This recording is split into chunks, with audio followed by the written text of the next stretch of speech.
Sometimes you gotta get tough.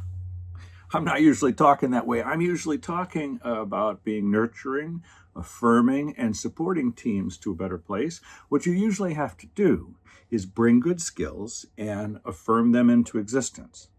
But there are times when they just won't do it. And they've already shown that they can do it.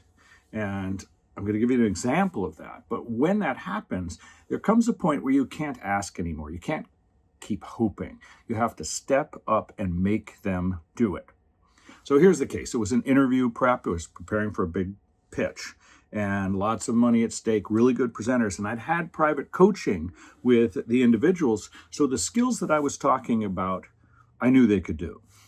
Why it was important is strategically, in this case, there were two things that were important.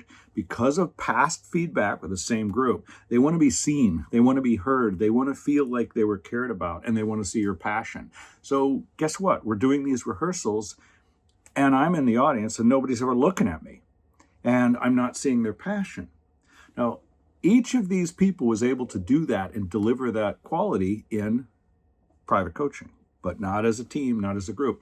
They're getting tired. They don't want to do it anymore. We've already done so many runs. They just want to get back to their other responsibilities. I needed to see it happen. So ultimately, I got pretty firm. And I said, what is wrong with me that you won't look at me?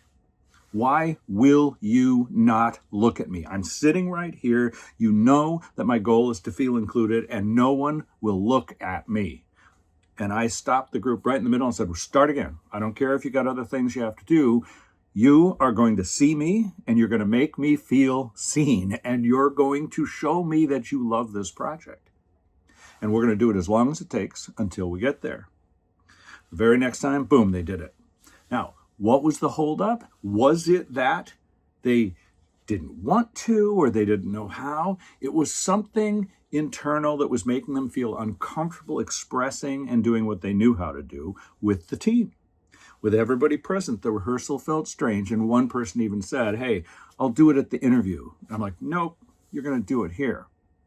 And a couple people were a little angry at me for getting stern, but here's the thing. You want to be nurturing as long as you can, as much as you can, as consistently as you can. But when the team is not doing something and you're committed to elevating them, sometimes you got to get tough.